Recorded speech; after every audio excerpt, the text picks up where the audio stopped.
to do that, to understand what community management is.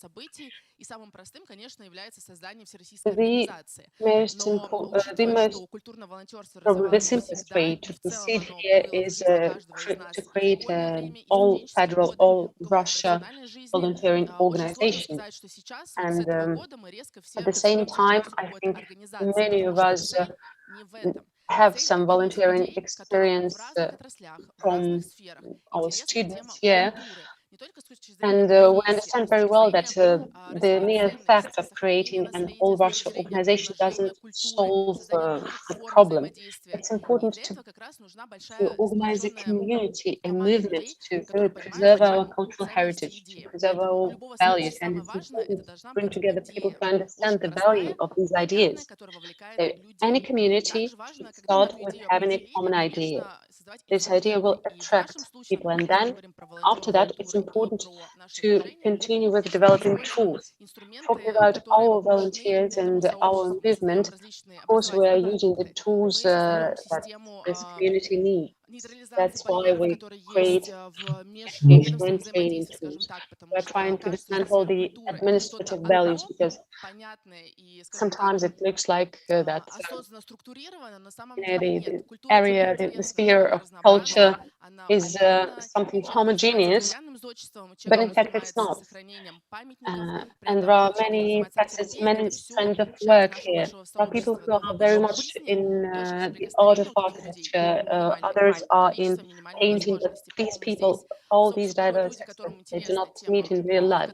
So here on this platform, we have those who are interested by the vast topic of culture, and that's why they are here. And now I would like to start with our international expert, our partner, Maxwell, who will tell us about how we can create an international community. And please tell us about the success stories that you know of in terms of communities. What are you interested in, and what is important for you to really feel that you're part of the community? All right, so thank you very much for the question. And so I was just in Moscow just yesterday, and I love Russia, just as an information to pass out. Coming from a background where I have worked with youth organizations for the past 10 years, particularly looking at the area of culture, I think it's very important and expedient that as expert or as leaders, we can share some of our ideas and then our understanding with young people or people that we have on the platform. So for me, I think one of the cultural events that I think is very important has to do with documenting historical stuff in our context. That's the Ghanaian context. So I'll first start with the Ghanaian context and then look at it on the international stage. So looking at history, most of our history hasn't been documented for over some years now. Looking at the fact that even on the internet, we don't have much of our information on. So for me, one of the things that we started to do was to gather volunteers, to look at volunteers, to bring volunteers from all over the regions so that we can start to document some of this stuff.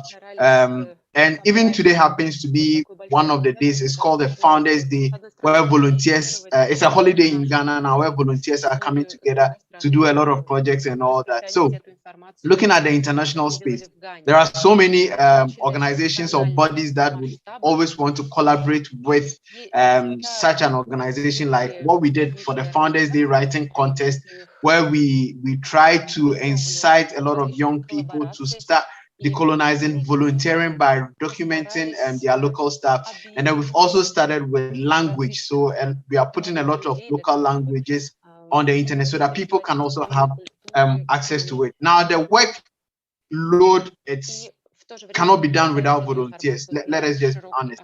And the fact that we have different regions in my country, we have people from the north, we have people from the east, we have people from the south. Now the ability to bring everybody together, even by using the tech space, which is the internet that we have and all that, to document it. I think it's one of the beautiful things that is happening now. Now, looking on the international stage also, I've had the opportunity to visit India. I've had the opportunity to be in Egypt. I've had the opportunity to work with a lot of young people from across the world. And then you realize that a lot of skills or a lot of competences that is built in the 21st century, it works best in collaboration with others. As an international expert, I keep on telling people that we need a platform that all volunteers across the world, like now I have a good relationship with Russia. We work on so many projects, we share ideas, we collaborate, and that is where the future has to go to.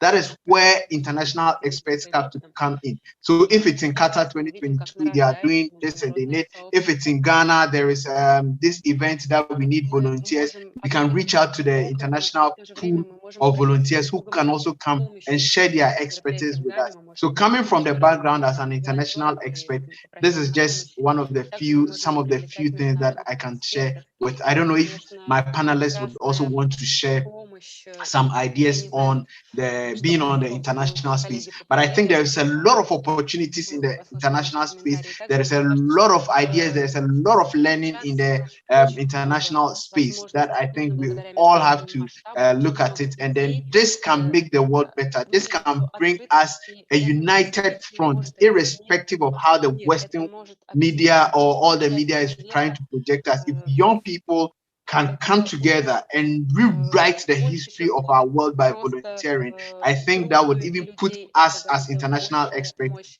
within the space. Thank you. Спасибо большое. Максвелл, как вы считаете, что Thank you самое very much. важное, Maxwell, what do you think? что What должно быть в is сообществе, the чтобы most люди из important разных thing? организаций What should be there in the объединились? community Это такая, на самом деле, to bring история together people from серьезная different в общественном секторе, organizations? когда каждый Because you know, пытается сказать, что его that's important направление because самое very важное, often we самое see нужное, that самое people are trying to востребованное. promote И their area, наша their история expertise, показала their пример, competence, когда and that объединившись, мы it's можем the достичь most реально important больших topic. результатов, That чем our если мы movement бы shows действовали that поодиночке, например, и working каждая together организация allows отстаивала us свои to интересы, как она это achieve делала, more условно, than годы everyone до acting on момента their own. создания движения. То есть как And это we see происходит у that the вас, effectiveness может быть, отдельно в Гане, может increased быть, в with целом this на new международном movement. уровне, как вы это What is your видите? То есть experience, что maybe in людей Ghana or побуждает не international, конкурировать, а on the именно international level in становиться other countries? частью What сообщества и объединяться? motivates people not to compete with each other, but to join their forces together? Yes, so the beautiful thing I always tell people is that when we should rather understand collaboration other than competition. So for example, most of these organizations that I have worked with, there are so many missions that your vision and your mission may be different from this organization. So one, you have to understand your mission, you have to understand the vision that your organization has. Now, when you have that clarity of your mission and vision, one, it enables you to know who your collaborators are. In a business context, you also know who your competitors are. But within the volunteering space, if our mission is the same, it should rather be a collaborative effort where we can learn from each other, where we can begin to not fight for dominance, but rather fight to be effective in whatever that we do. As part of one of these things, there were two organizations that formerly I worked with, and because I was working with one organization, the other felt like they didn't really want me to work because they had an internal rift with them. First and foremost, I realized that there was not a lot of understanding about it because people had their own perception and then misconception. So sometimes I think that first, organizations need to understand their scope. They need to understand the context that they are working in. They need to know how and to what extent they would need this. Now, there was this course that I was taking from one of the civic engagements, and then they said that, look, before you even collaborate with an organization, be it international organization and all that, you need to consider the theft. How much resources are you going to take from each other? Are you going to take more resources? There are some collaboration and network that doesn't even necessarily have to involve sharing of resources. Some only share network, and then based on the trust that they may have as organizations, they can collaborate and then work. So I think that as organizations, yes, there may be competitions, for example, looking for funding and looking for all that, but the prime and the core should be about developing the individual, developing young people, promoting the soft skills that may be relevant, that will be relevant for their future. That is the core mandate. And if all international organizations are to understand this core mandate, we would rather collaborate effectively than to be on the competition race. Yes, of course, it is a challenge. I would not dispute the fact that there is a challenge when it comes to competition. But again, if we are able to understand our mission and vision within the context, I think that as international organizations, we can learn best and work effectively. Thank you.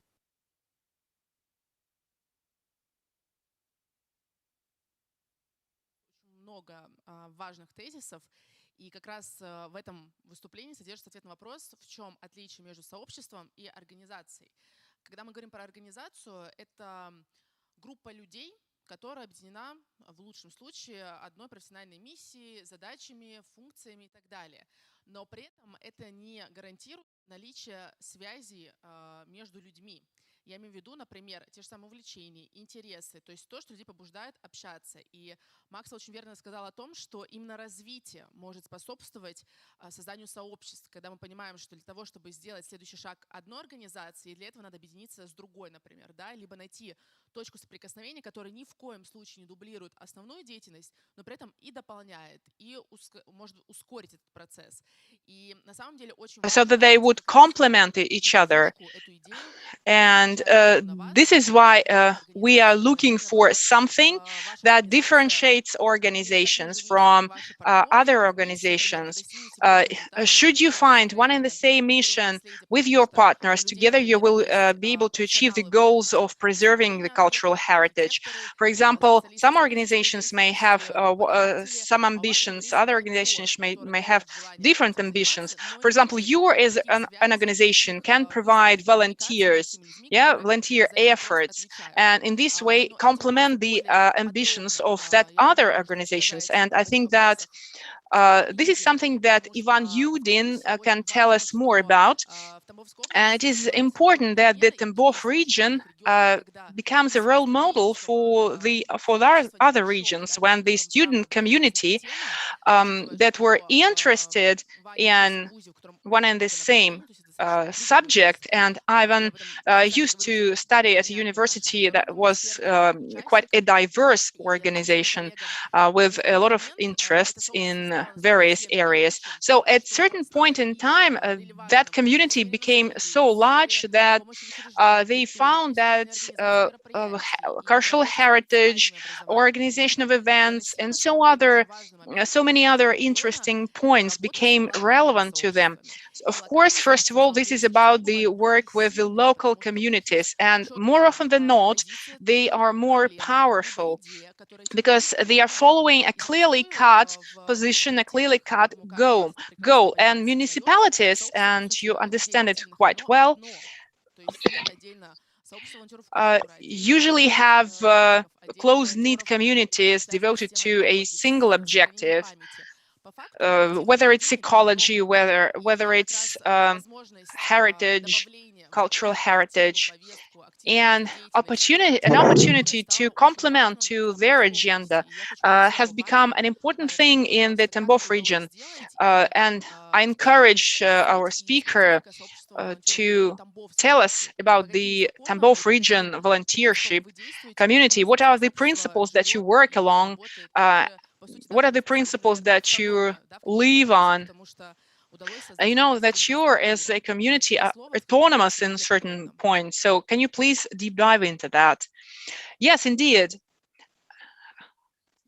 Dear participants, dear Daria, hello from the Tambov region. Our movement has grown up from a student community, and that's true.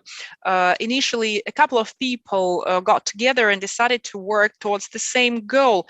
Right now, we have 870 something volunteers. Half of them work as permanent participants, we have one large resource center for cultural volunteers working permanently. We have several large volunteer centers in preservation of the cultural heritage that also attract representatives of the population. Being together is not always, being a team is not always about being together. It is more about doing one and the same thing.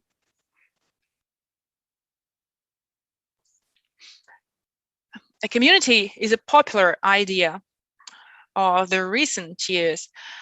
So when we speak about creating a volunteer team, a volunteer community, MIA, is that people get together based on common grounds. That's the core idea of volunteership. In order to create an effective community, you have to identify your goals, your ultimate goals, and understand what ultimate result you want to achieve. Then please realize whether your goal is a one-time thing, a one-time event, or something that would work on a permanent basis, that would always be relevant. And thirdly, I strongly advise you not to invent a bicycle, and in fact, look at what organizations, communities exist currently around you, organizations that can be instrumental in what you are doing. And fourthly, look at the resources that are at hand. Well, we wanted initially to establish a student community. Then once we had that idea, we applied to the dean's office and got the permission to establish such an organization. Of course, then we understood that our idea, our initiative was in demand in the region, so we revisited our goals, and now we're active within the region. With this, I should say that it's important to attract partners to your initiative, because they provide you the environment of support, and and then you always have something to go to, some place to go to for your questions. 2 points are important: the youth policy, the cultural heritage, and it is important to identify, to let people know your position regarding all of these important aspects. And in this way, organizations that work in all these fields will be able to help you. We work not for quantities, we work for quality. We regularly monitor inquiries from volunteers on the level of municipal education, and because I'm head of the resource center, I'm in a good position to receive all the inquiries, and I know the prospects of development. I know what they want, and we try and help them develop volunteership in places. Especially this is relevant for territories that are abound with cultural heritage objects. There are places, there are territories with a lot of local organizations, local communities that are socially active in the field of culture. So this is how we can try and develop cultural volunteership. Thank you. I would like to add that this movement has been ongoing. It's not that they decided out of the blue moon to create something like this. They have been approaching it slowly and gradually. Yes, there was the task to bring the people together, to find out their common interests, to empower them. And this is how the community was born and how it developed. When there are a lot of events, of course, I understand that you always want to help them with volunteers, but if you have a formal organization or you have a list of volunteers with their phone numbers and contact details, and that's your core base, because that's not the community.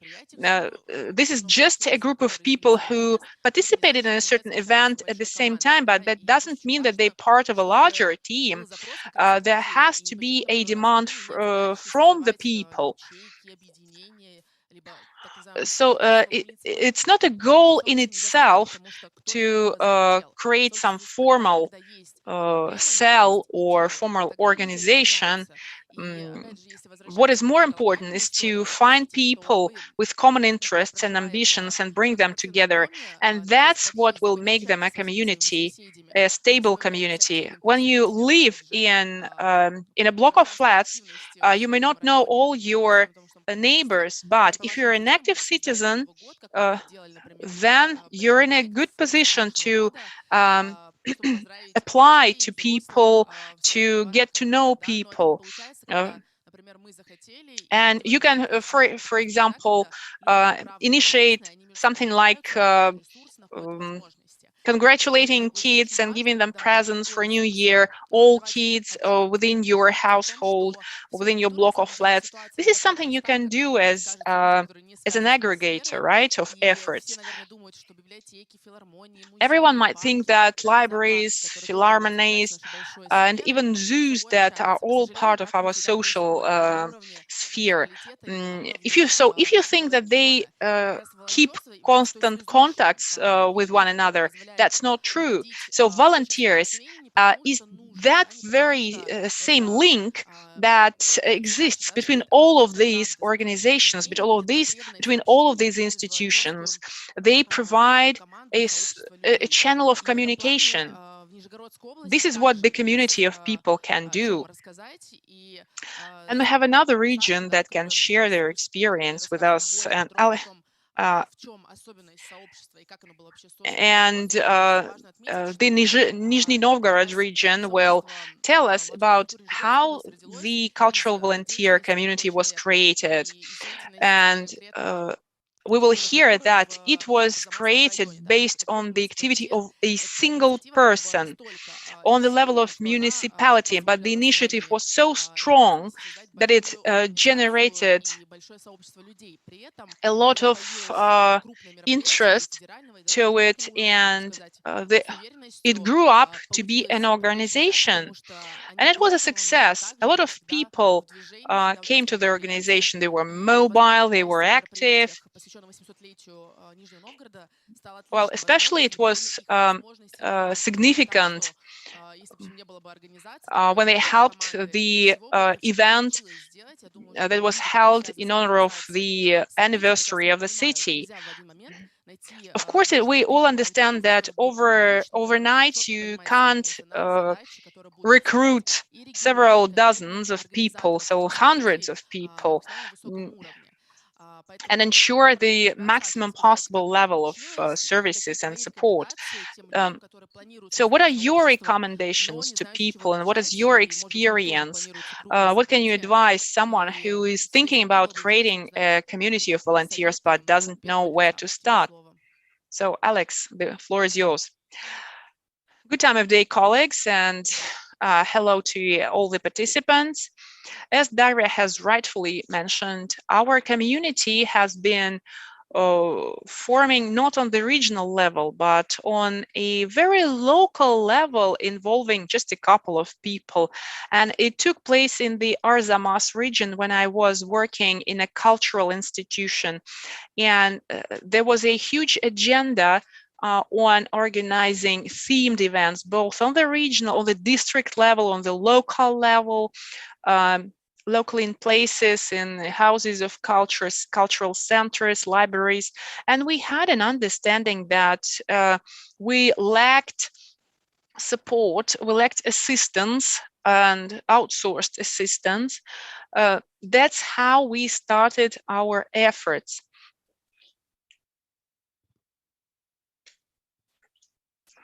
And first of all, we focused on some single events. But back in 2017, when we realized that the work we did together with volunteers brought real benefit and positive effects, we started creating a systemic community on the level of our district, involving the institutions of culture on the local level, meaning museums, cultural centers, various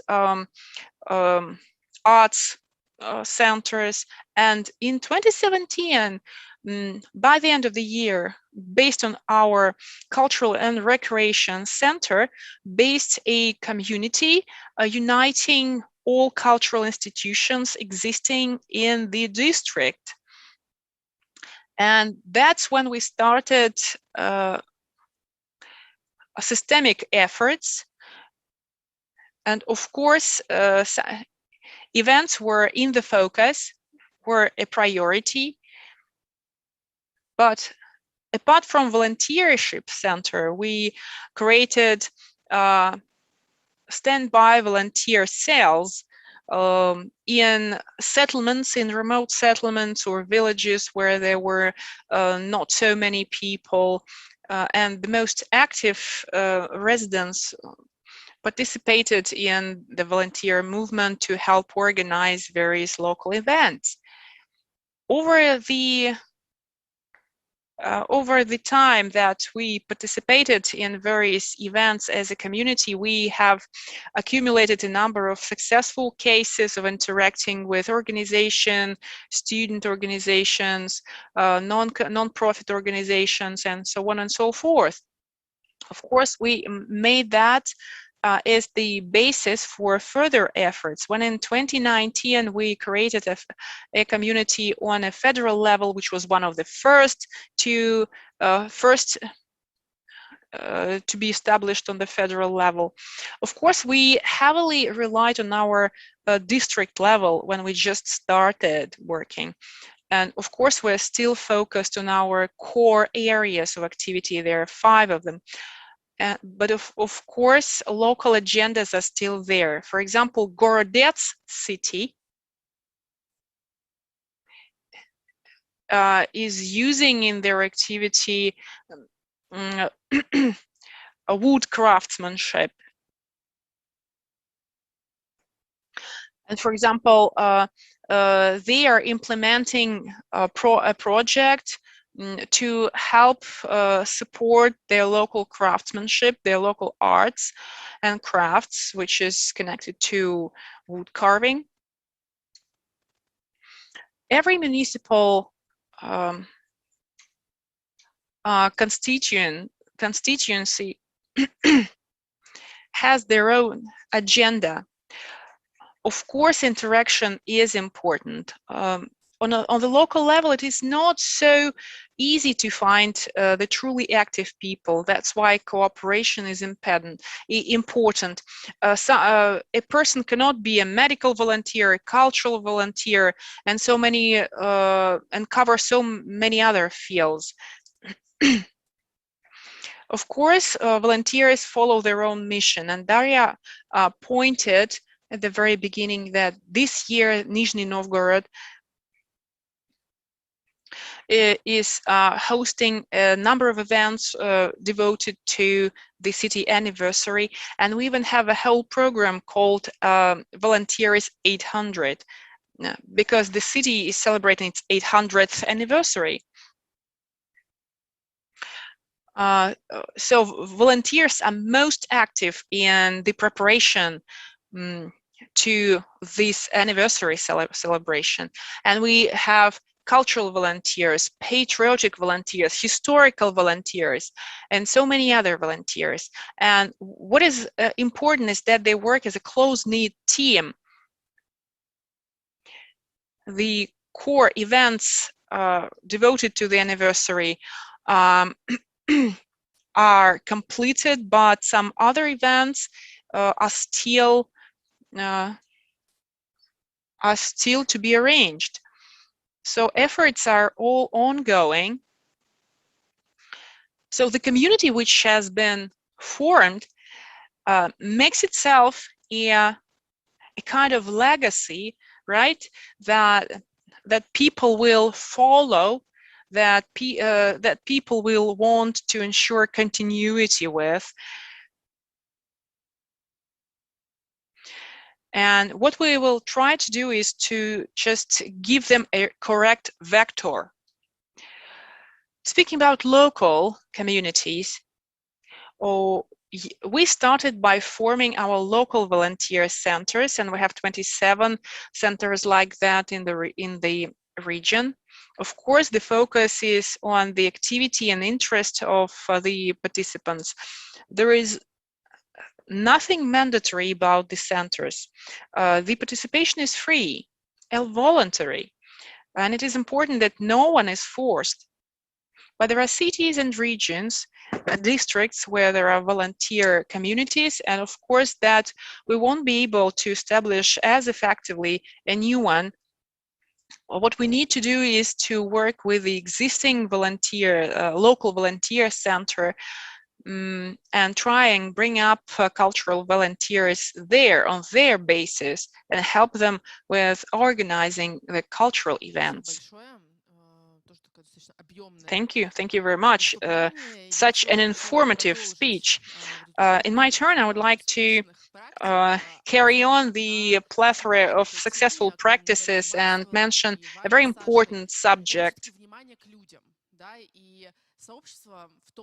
I would like to talk about the topic of paying attention to the community is different from organization in the way that the community does not only try to solve problems or organize events. It's important to people. And an important feature of a community is, for example, the program focused on people, the events that are focused on people. And I think Axel will add his examples too, sharing with us his international experience. It's important to say thank you to people, not only officially, but also, to come up with the activities for leaders. It's important to give them this feeling of being united, of being a community, of being a gang, if I may. And maybe it sounds simplistic to many, but the development happens when people want to spend time together, not only solving problems, but just they are brought together by common ideas. That is why we are organizing our federal events. I think that there is this very important task of giving people an opportunity to talk to each other, to network, because people treasure this time together. And here I would like to go to Maxwell, and I mean, maybe you will support or criticize my approach. What do you think is the essence of building a community, and how networking is important, how informal communication is important for the community? Or maybe you'd rather see that the community should develop through the system and through the organization, through systematic approach that speakers mentioned. So I was trying to get the question, but it looked like the network was breaking, so I didn't really get the question. So if you can kindly just take some seconds to repeat so that I can get the clarity of the question. Maxwell, we were just talking about that apart from organizing events and solving problems, it's important to think about people too. We're saying that today we organize a lot of events for volunteers, a lot of informal events. Do we agree that it's important to pay attention to people who are making part of this community, who are the community? And what are the formats that your volunteers are most engaged in? Maybe you will cite important and successful examples that our participants could use and replicate in their organization. Maybe organize, I don't know, meetups, tours. So it's over to you. Okay. So now I get it. What I would say is, in as much as we have a structured form for all of this to happen, there is also an understanding that we can just, for example, let me just give a practical example. So for my community, there are times that we just don't meet on volunteering basis, but we involve a lot of activities as well that can help them. So for example, as you said, there are times we go on a retreat. There are times we go on a tour. There are times just to let them understand the cultural perspectives that they are coming. Now, if you are going to talk about culture, you can't talk about culture only in cognitive aspect, only in the head aspect. But then if you talk about culture, your ability to even integrate with the local people or to understand the context from their perspective. So as you said, there are so many ways that we can do that as volunteers, try and integrate the people or the volunteers into a different society, into the same, it can be the same society, take to let them have practical hands-on understanding so that when it is about documenting, they would have it. If it's about cognizance, they would have it. And if it's also about the experience as cultural volunteers, they would also have it. So I think the idea of volunteering or networking should be multifaceted, and then it should encompass everyone, everybody, for the effective of all the organizations before.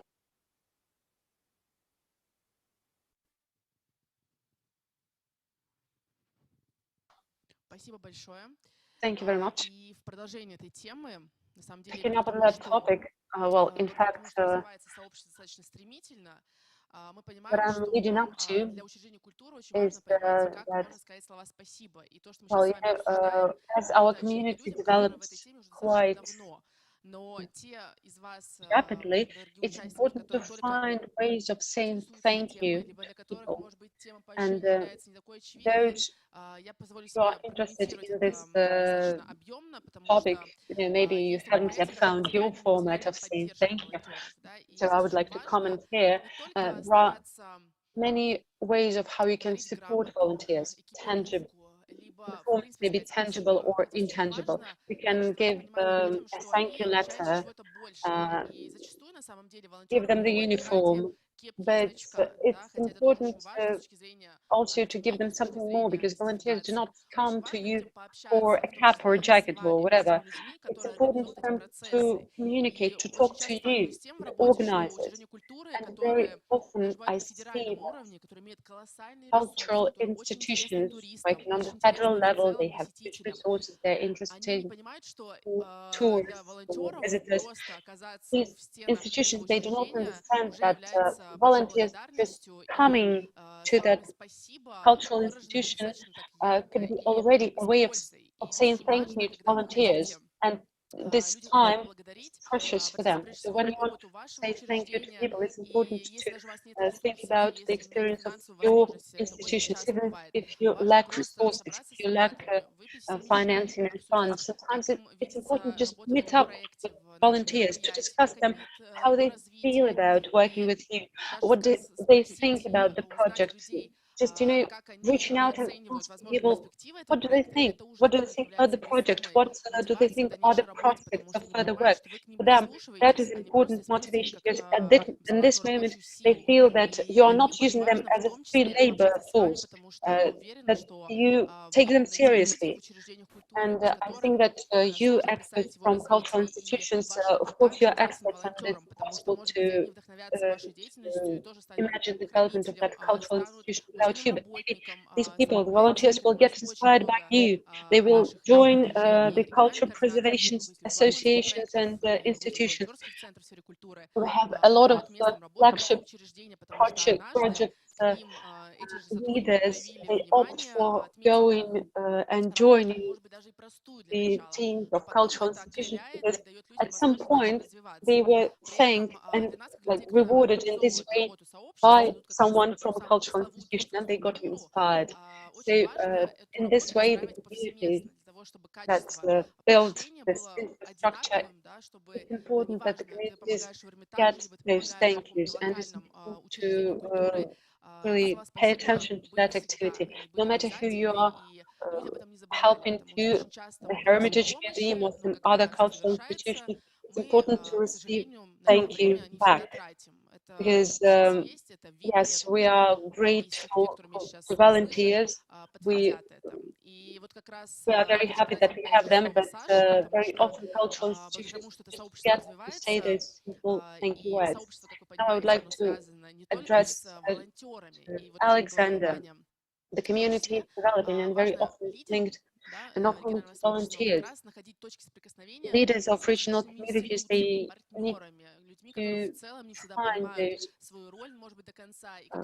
those point of communication with the volunteers, and it's important to find those connections between cultural institutions and volunteers. And here, the executive authorities are very important. Their activity is very important because they regulate the activity in culture development, cultural preservation. That is why we work here as a team.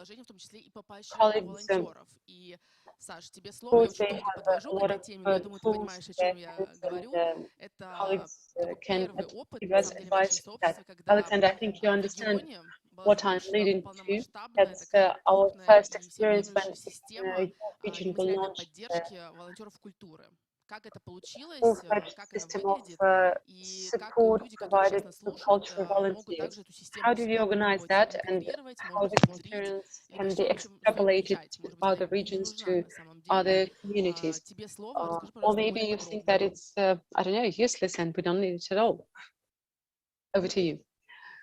Well, you've correctly mentioned that we have a system of motivation and rewarding offered to our volunteers.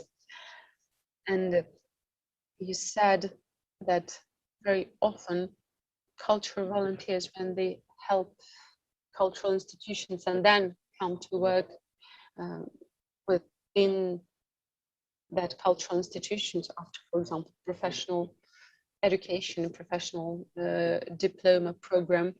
Well, we developed our program for different kinds of cultural institutions on different levels, municipal, regional, and federal. So we came up with recommendations of how the rewarding and support system can be organized. We recommended to our municipal institutions to take into consideration volunteering activity and volunteering experience when people apply for positions within cultural institutions. It means that, for example, in our region, our volunteers, they have a priority to filling in the vacancies within cultural institutions of our regions, or maybe even joining municipal executive authorities who are related to cultural management. Of course, we were not asking our cultural institutions or our regional authorities to make that measure mandatory, but after a month since we had sent these recommendations to these authorities, we received positive answers. All the recommendations were taken into consideration, and the Ministry of Culture and other cultural institutions, they do use these recommendations when hiring people. They take into consideration volunteering experience. There are, for example, cases when volunteers invest their energy into this kind of activity. They realize that they want to continue working in this domain. They go to other regions to get education, and then they come back to their home regions. And this part number 2 of that system is the card of a volunteer, of Nizhny Novgorod region. We always try to organize some rewarding to our volunteers. We were giving out tickets to museums, to cinemas, but we didn't have a system that would organize that work. It was a bit patchy, if I may. Different regions and districts of the city were offering different things. So we tried to come up with a regional overarching solution When we suggested that to our regional Ministry of Culture, they supported us. And well, the system has already been developed and the card works. It is operatable. And without going too much into the details, our active cultural volunteers, they can receive a card of cultural volunteer. And with that card, for example, they can go free of charge to cultural institutions, museums, visit expositions, theater plays, performances. They can enjoy some paid services that are offered by the cultural institutions. And we decided to go beyond the cultural sector. We decided to extend that to charities sector. And there we also received positive response from our partners. So our volunteers can, for example, get a discount for products or services offered by the commercial sector. So that's another way of motivating volunteers brought together by this mission. So we can use this motivation. They can organize in this way their leisure time and meet up by their small communities too. This card is active throughout the region. And if, for example, one municipality issued this card, it will be active and it will work in other districts and municipalities too. So we hope that in the future we will be able to expand this project into an inter-regional project, but I think we will be looking at that next year. Okay, thank you. And now now it's an intrigue. What regions will be the next? Me personally, of course, I cannot but warm-heartedly support this initiative. It's important to bring it to the federal level too. We are discussing that at the federal level, and of course, it's important to have clear, open, transparent rules in saying thank you to, because if someone gets a ticket to the first or front row and others don't, well, that's a question mark whether that's a good thing or not. Next year, we're going to announce a big system that will allow cultural institutions to opt for formats of recruiting volunteers. And for us, for federal community, it's important to organize that cross-communication when the regions start communicating one with another. Unfortunately, we have to wrap up our session. We have 1 hour only. We tried to look at these questions, at these complicated issues from different angles. Gave you a lot of information. You can analyze it now. You can find a lot of answers to your questions. Open sources. Today we have a lot of literature on community management, and our today's participants, they have had an opportunity to complete an online course on community management. It's available in our country, and we are learning all the time too. We hope that we've inspired you to go out and read more about community management and communities. You can contact directly Ivan and Alexander. Their contacts are available at volunteers.ru website, and I hope that this overarching session gave you an understanding of what the community is, how it works, and what are the international prospects. We find people who care everywhere. We task ourselves with helping and supporting these people in order to create more initiatives and more opportunities of one another. We are trying to find определиться, как это more может работать. И opportunities как раз of формат rewarding сообщества — people это because то, что everyone нужно в сфере wants культуры to сейчас join и в нашей стране, и the нашим иностранным cultures коллегам. Спасибо there, всем большое. and Спасибо нашим уважаемым everyone wants to гостям, be rewarded. We спикерам, all которые need нашли время и поделились с вами this.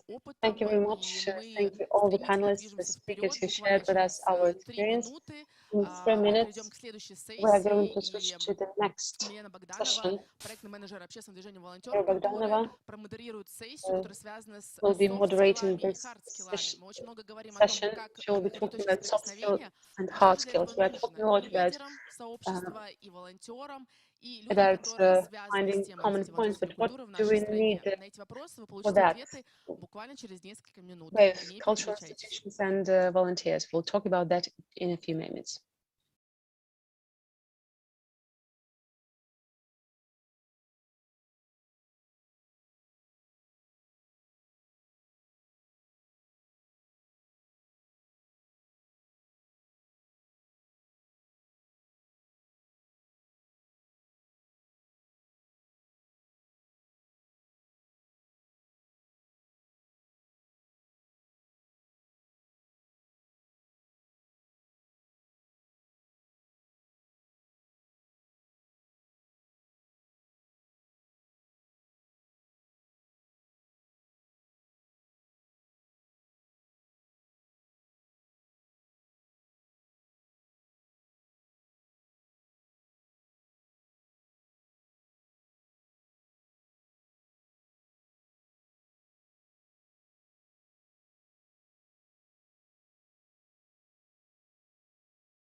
Well, friends, and we are carrying on with our international volunteer camp.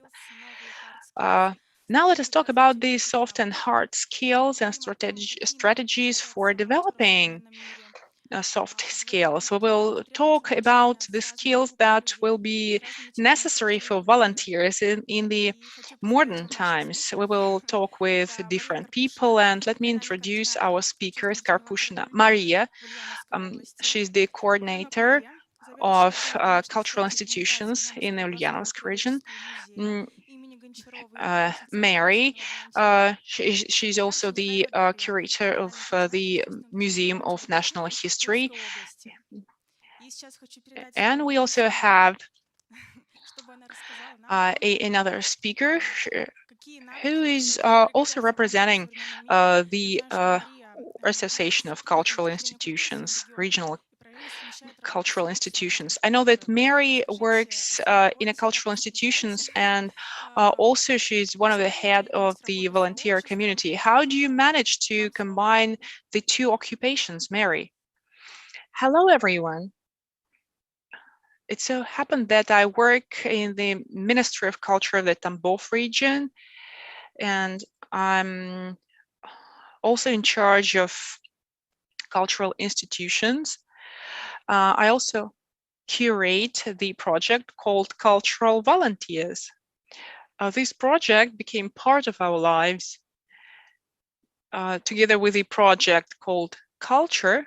This is the federal project. It helped us to identify the core area of our efforts. First, we started with volunteer communities. We applied to the University of Fine Arts with 600 students. And it involved various people working in culture, dancers, artists, writers, singers.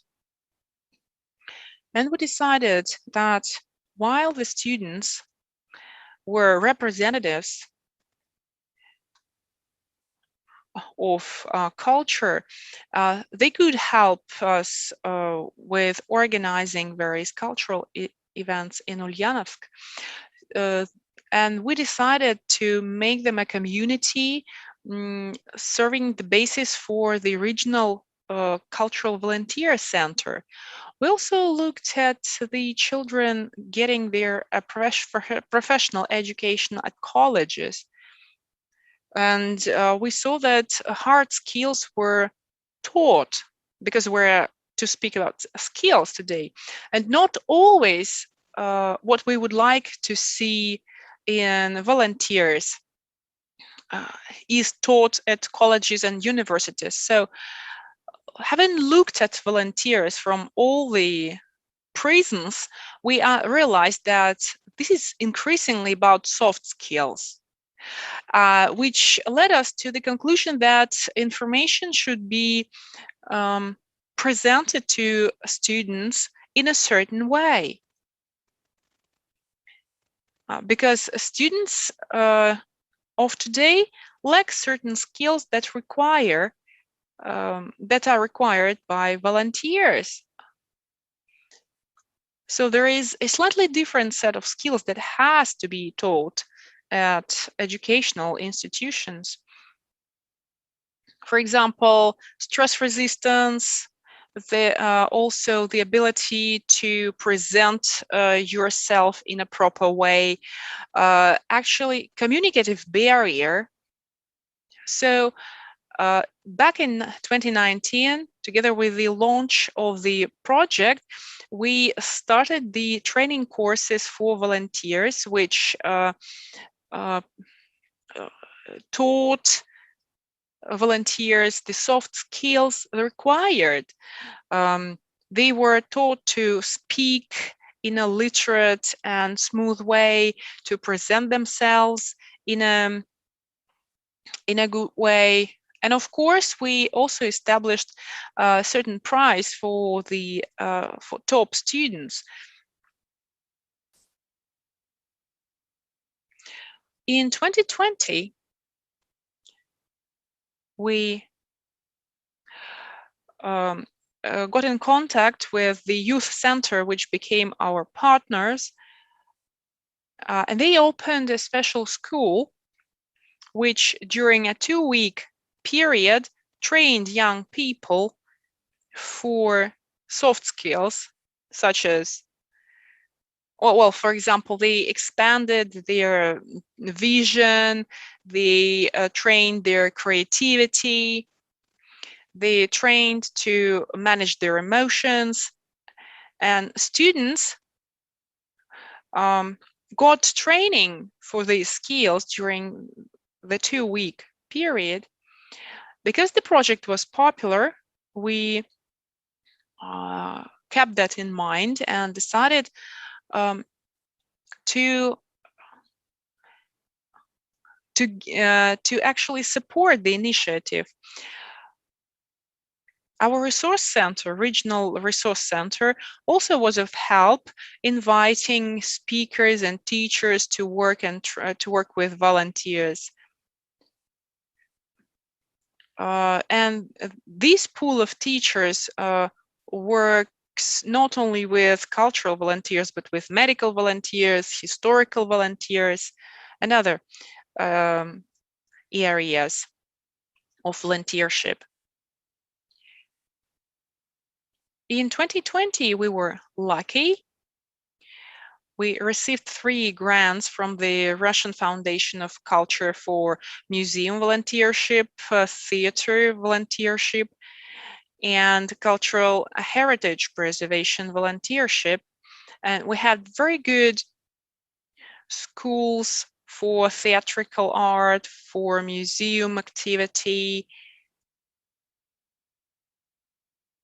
Volunteers were trained to be active in various fields of the human society.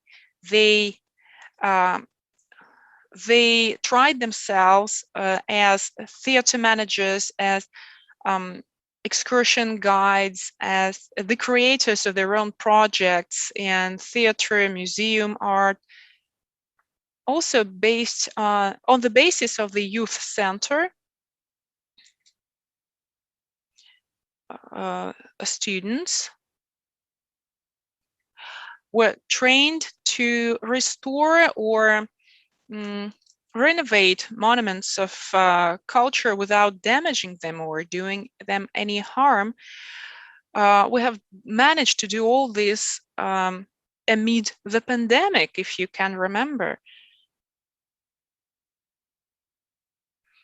Then we came up with an idea that we need to continue the training and education of our students, and not just students, but we also had to think about teachers themselves. They supported us in good faith on all levels, in all events, but they lacked their own initiative. What we wanted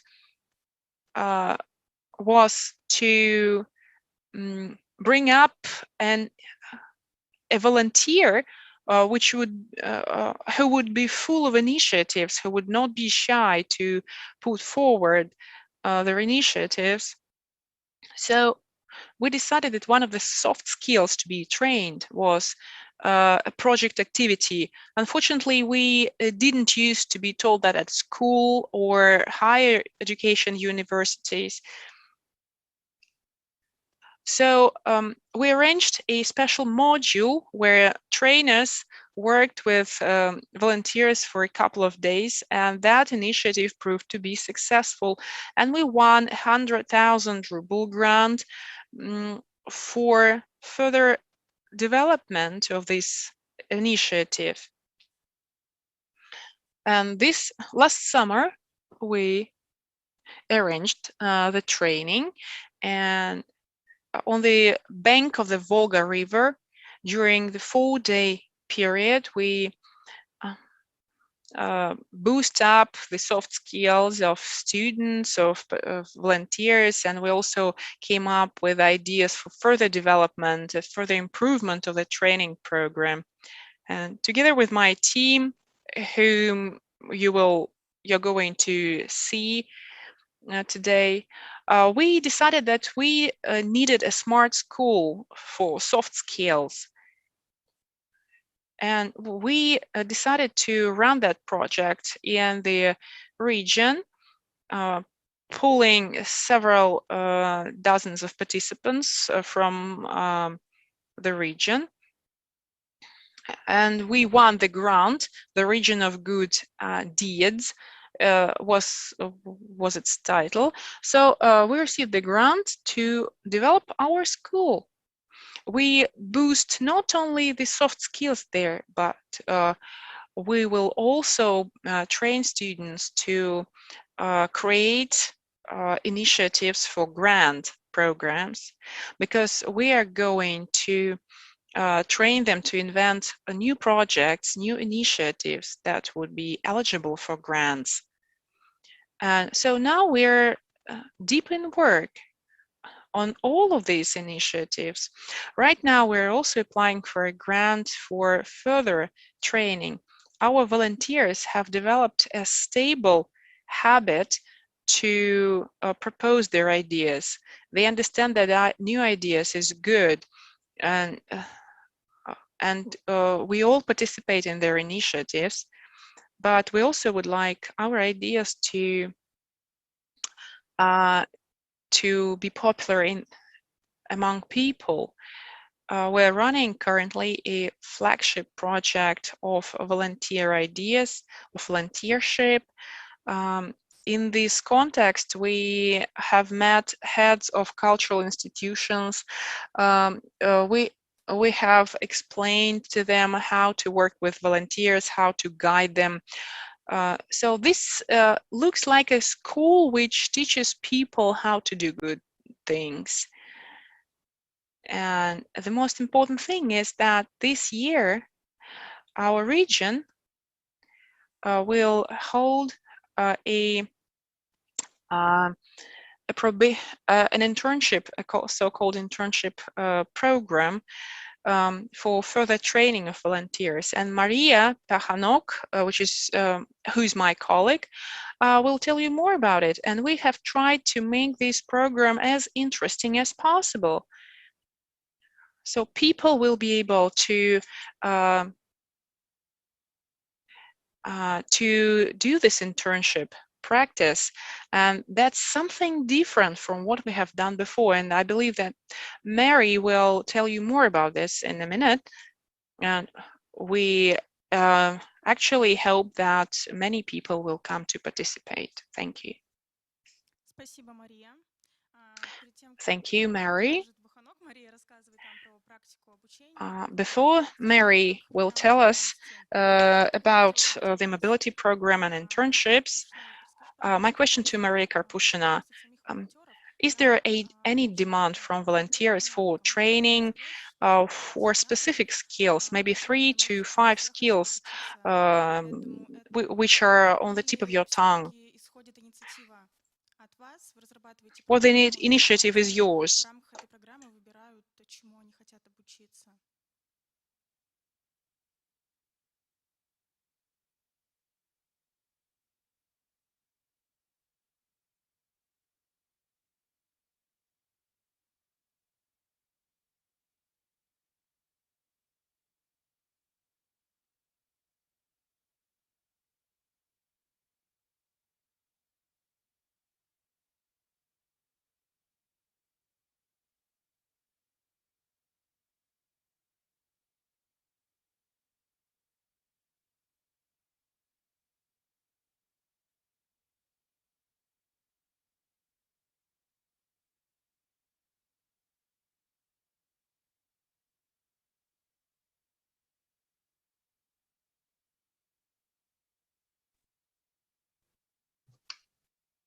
It's important to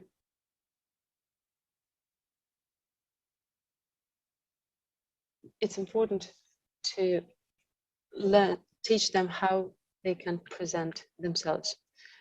And of course, no one teaches them those self-presentation and non-susceptibility to stress at the university. We offer them that, and they stay. We do not make anyone to stay with us, but they don't want to leave. They are unwilling to leave themselves. It's, you see, it's not like in school, it's a different format of education. People who teach at our organizations, those are young people, and they are different from people that the students meet in their colleges and universities. Basically, those are our partners, young people, and they gamify a lot of things. They make the atmosphere very light and engaging. Programs that were already completed, even when we were offering these programs to museum experts for near the Volga region. Experts, they were very willing to take part in that, even though they are adults already. So I think they now are requesting more of that, and we are trying to provide them with this.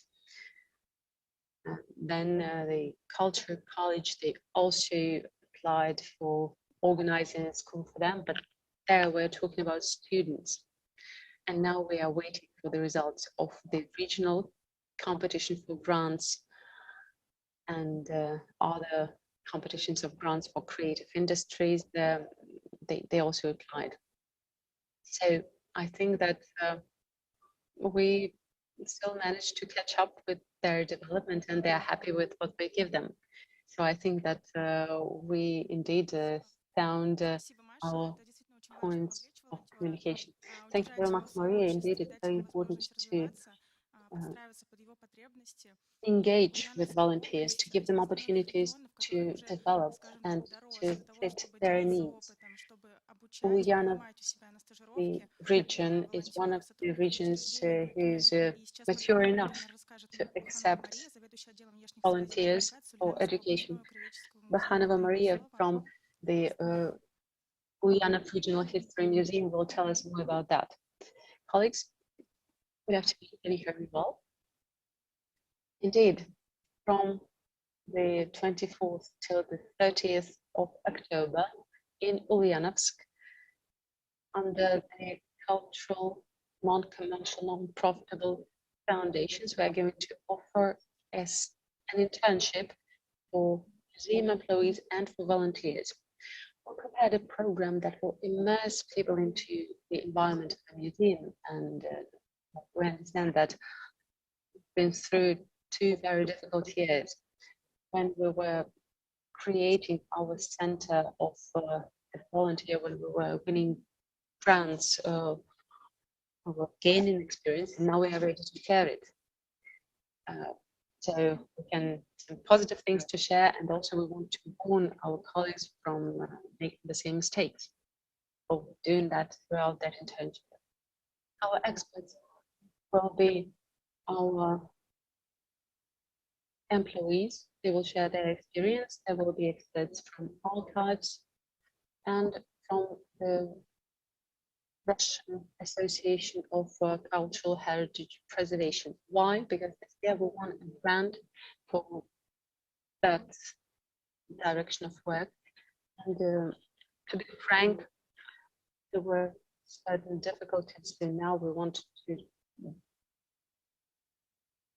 tell the people what to do and what not to do. We want to give them tips as to what they can ask for planning a program for a certain cultural heritage site. To gain this experience, we want to share it with others. We worked with museums a lot, and we want to share information about various museums and projects with them that were very successful, that were visible. One of them is a project about bravery, and our volunteers, they were taking part in different research work, research and archaeological expeditions. We were going into the region, we were trying to find objects that would remind us of that time. We were meeting people, veterans of war, we were talking to their family members, so we were trying to find elements that would lay the foundation for this museum of labor, bravery, and labor spirit museum. So we tried to find veterans that would share their experience with us. We were also creating online courses for volunteers. And then as to internships, in our interns, they will have a lot of hands-on experience. We'll have media courses, and there will be opportunities to take part in practical work too. And as I said, we want to discuss problems too, because it is not all rosy, you know. So we hope that there will be assisted by our executive authorities, representatives, and maybe even the governor, who will talk about the problems of supporting volunteers in the region, and we will talk about how to structure the relationships with the management, not only of the culture institution, but with the regional administration, to gain more support and to establish understanding. I think that our roundtable will be very interesting. We want with mass media too. I think it'll be very interesting indeed. We will also organize a masterclass in our archive. There we will be looking at historic archives, and I think that's our trend. It's particular to Ulyanovsk, and we're going to organize that course in Goncharov Museum. The Goncharov Museum is a modern, very interesting building. It was inaugurated in 2012, so I think it will be hilarious. We're also going to go beyond the city. There will be master classes on carving, and our interns will also work in the park. They will practice coating sculptures with the specific coating to preserve them. And then we will go to the library. We are going to collect paleontological objects there, nuts and other materials. We are going to look for them outside, and then we will go to the museum, and then in their modern state-of-art laboratory, we are going to work with these materials and digitalize them. But our volunteers already do that, so we are basically going to share the work we already performed. And of course, we've designed a very interesting cultural program, as Maria has already said. We had that together with the Youth Initiative Center and together with the Night City Hall. That's an organization that we have, the Night City Hall. They work with museums, and together with them and with the museums, we organize interesting projects for the youth, with the youth. And our volunteers are going to take part in that too. We think that that will be very interesting. We'll be communicating a lot, so please come from the 24th till 30th October to Ulyanovsk. Thank you, Maria. That's great. That's amazing. We have a lot of projects that involve and attract more and more volunteers. I think now we have a lot of participants willing to take part in your internship. And now I would like to give the floor to our next speaker, Daria Mikhailova. She is coordinator volunteer in Tula region. Daria, could you please tell us more about what's the difference between volunteering work and the work of public cultural institutions? Do they use different skills, or it's rather some universal set of skills? She will tell us about her experience teaching to volunteers and working with volunteer communities in her region. Thank you very much. Thank you for inviting us to our conference. Well, of course, there is a difference between working in public cultural institutions and private cultural institutions. But since we have a discussion on volunteering activity and experience in volunteering, I think it's this is universal. We have a lot of projects, but I would like to share my experience on working with volunteers in Tula region. It is a very interesting and very diverse region. We have approximately 100 cultural institutions, and most of them are museums. Cultural volunteers, they mostly work with in terms of museums operations. There is a number of soft skills that are very useful when working with museums. So what are these soft skills? This term was coined quite a long time ago. It was invented by foreign scholars, but it is in Russia, it's quite new. So in order to develop your soft skills, you need to be sociable, you need to know how to network, you need to be responsible, and you need to think critically.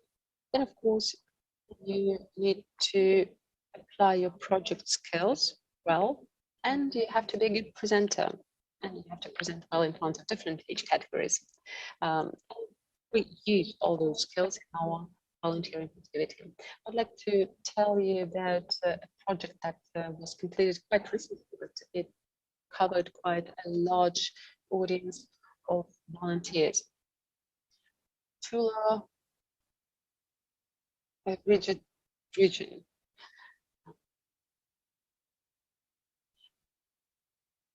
In fact, here in an ironic way, we were referring to our industrial past, and we have managed to complete a multi-layer, multi-stage project at quite a wide scope. First of all, we engaged in research activity with the school children and students. We worked in archives and we worked in universities, supervised by our professors and teachers. Students, together with their professors, they were forming researchers on industrial history, and then they were coming up with ways of animating these scientific works, of making them more fun, more engaging. Then we had the Tula Slam, and in terms of that event, we gave it all into the hands of volunteers. They were organizing it all. They were looking for researchers. Students were presenting their research too, and that's how we completed the third stage of the Tula style. I think that we can actually use this practice in different regions, both in Russia and beyond, because it's fun. It's like a game. Another practice that we organized with volunteers was this School of an Industrial Guide that developed soft skills like socializing, working with different audiences, because in order to be a teacher, a guide, apart from knowing the history of the city well, and our volunteers studied all that, but in our school, they also taught how to work with different audiences. After an intensive course, volunteers set out to create the routes around the city, to offer excursions, tours to different age groups, to students, to children, to adults. And in this way, our volunteers were engaged in the project. They were getting new skills, new knowledge, and what's most important, they were produce a product, a tool, a good that they will use for a tour around the city. And that's the purpose of preserving our cultural heritage. By the way, one of the main soft skills is an ability to formulate and outline your goals and reaching those goals. So this project helped our volunteers to develop their skills. Stage number 3 of our industrial Tula project is the development of our pop-up exhibition. Volunteering knows no ages. Volunteers, they can be both school children and retired people. So together, we created a short exhibition with extensive social effect. Together with volunteers, we were looking for artifacts that were linked to the industrial history of our region. We launched a huge open call and we collected approximately 50 different objects. Together with the curator, we processed that and came up with an exhibition that was complemented by content materials, texts about the history of the region. So, in fact, the project was brilliant. The volunteers contributed a lot into creating this exhibition, and they benefited a lot from that because they were engaged in active cultural activity. Of course, the kind of project activity, writing applications for grants, creative activity, that is immensely important for developing soft skills. Volunteering is very important from the social point of view. It has a huge emotional effect. So developing these soft skills, you go in for self-development and help people around you to become more interesting, more engaged, and kinder in a way. Soft skills, of course, they will help our students in their future careers. Our students, for them it's important to be finding time for volunteering, for cultural volunteering, because it develops themselves and people around them. Thank you. Thank you very much, Daria. Very interesting experience. You mentioned tourist routes created by volunteers. You have a whole new area, industrial tourism, and volunteers not just help tourists and cultural institutions, but also take part in the development of internal tourism, in the development of the whole tourist cluster.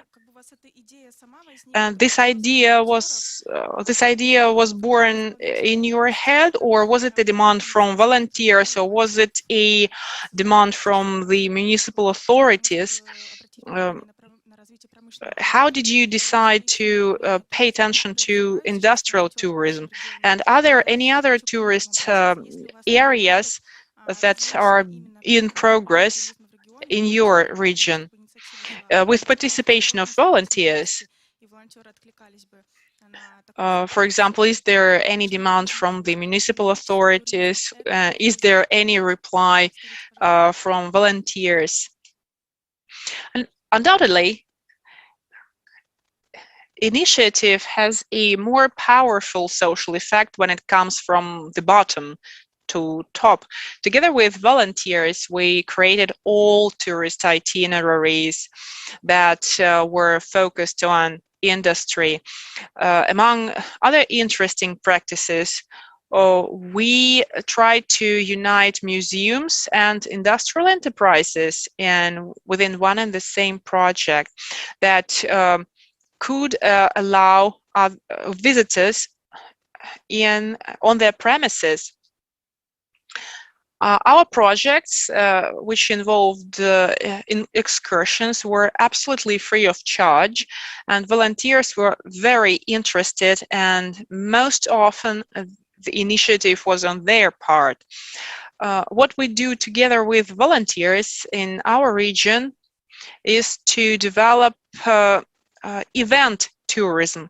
For example, a cultural quest, which was implemented in Tula. Well, that was an interesting experience because the whole project that we prepared was done together with volunteer students and school kids. These are different age groups, mind yourself, and we managed to combine all of them within one team and also bring together more than 6 museum organizations, more than 50 participants, and several dozens of locations of interest within the city. So apart from developing various areas of tourism in the region, we focus on the most interesting and relevant ones because they're all interesting, and we try to attract people, not only people who are used to attending cultural institutions, museums, theaters, but also young people to get them interested. Thank you, Daria. Maybe other colleagues from the Ulyanovsk region will share their experience. Yeah, tourism is a separate field of activity which has an indirect relation to culture, but at the same time, young people, initiative young people, develop their own itineraries, and these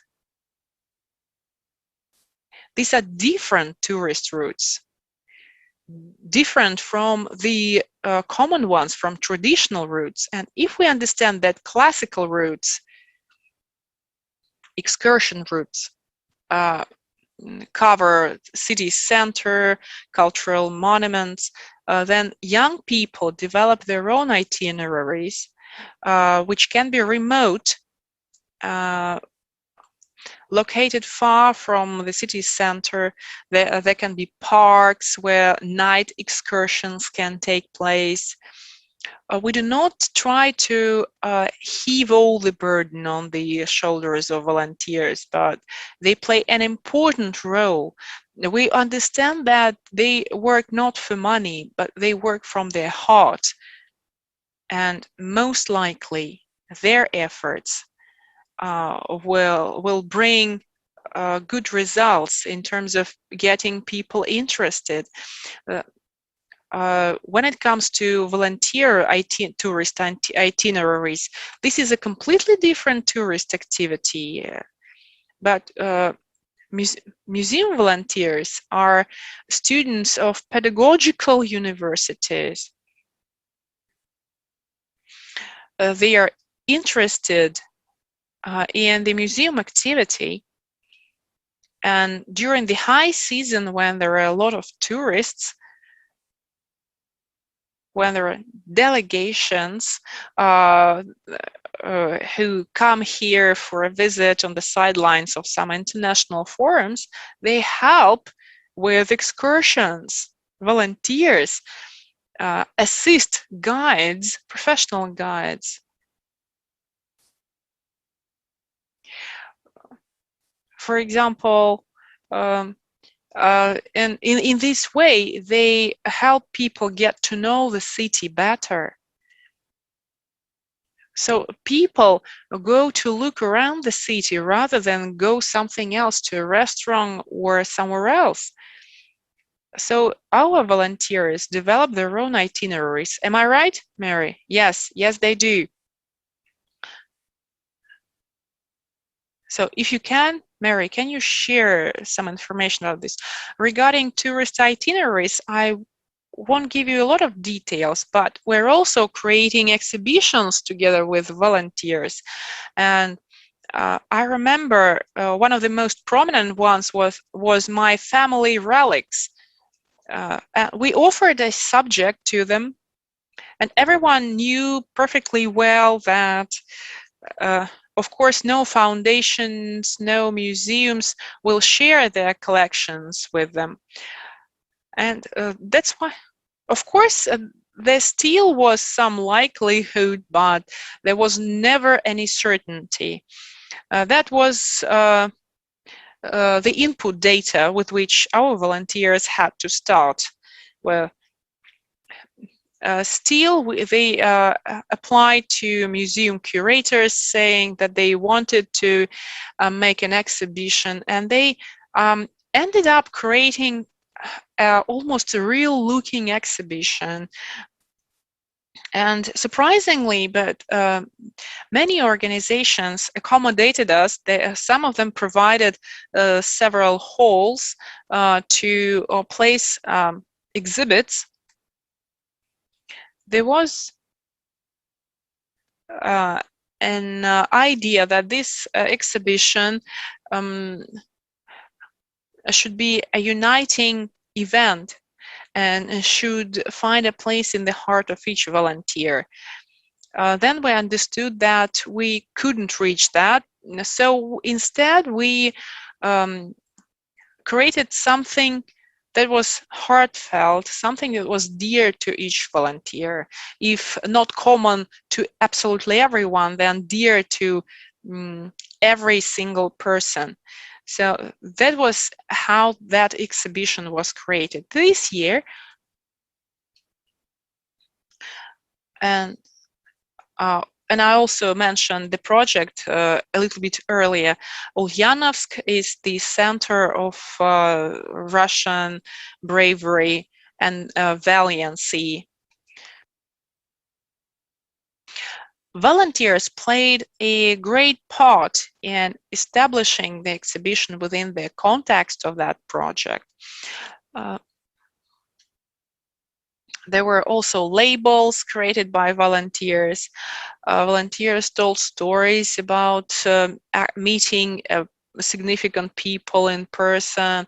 We arranged cameras, journalists, and volunteers explained how they delivered presents to significant people, important people in the history of our country, and so on and so forth.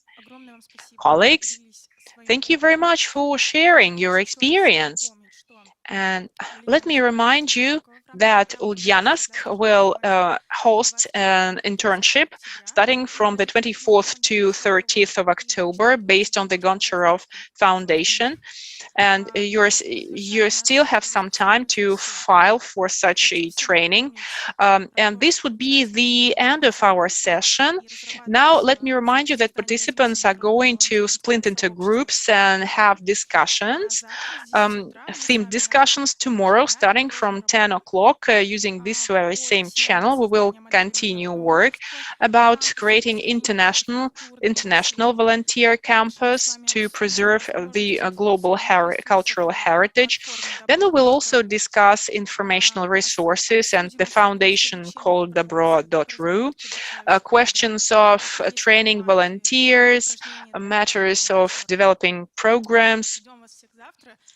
And please come back tomorrow at 10 o'clock, and special thanks to all the participants, all the speakers, and of course I hope that the successful practice of all the regions will give you additional incentive to move on in this direction, to develop your volunteers and make this movement as large scale as possible, rather than be content with just the local level.